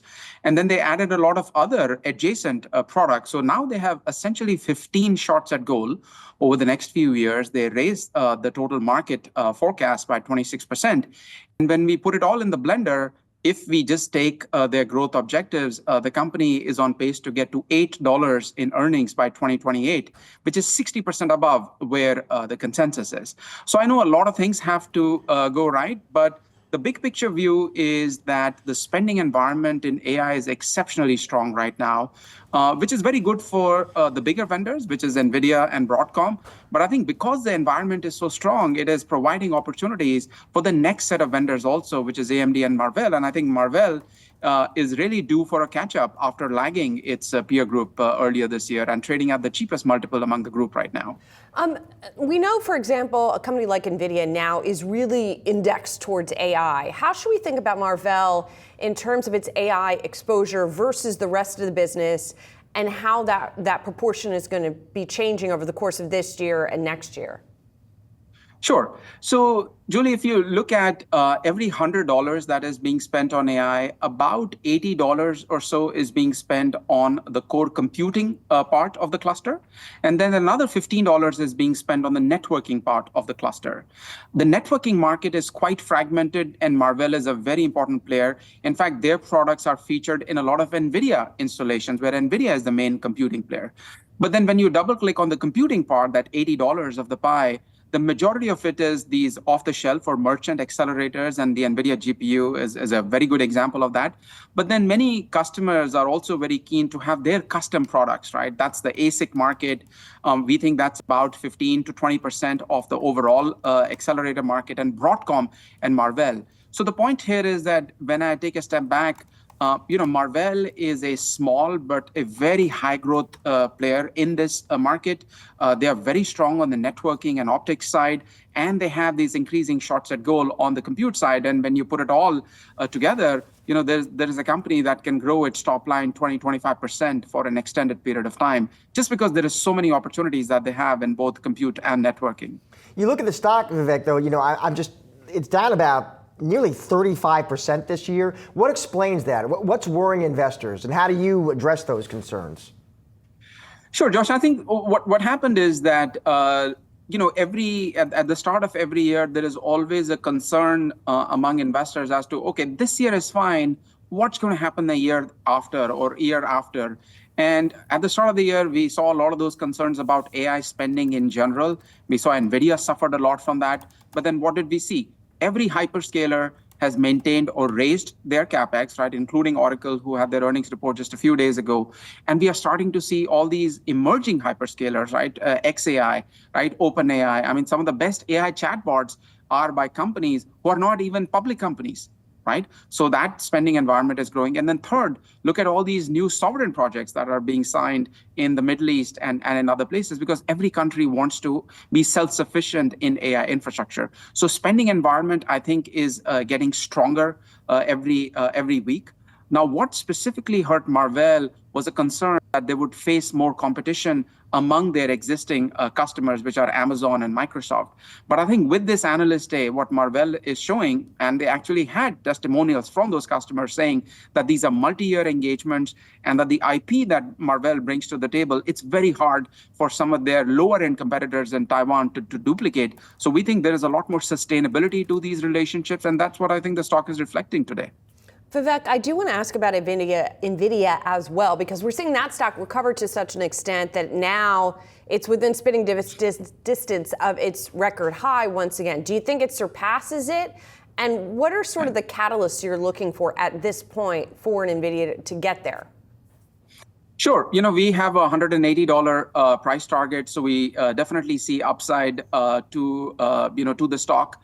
What I think is going to drive it is, first and foremost, they had a few months in between where it was harder for them to ship a lot of their new racks, right? The new Blackwell and Blackwell Ultra racks.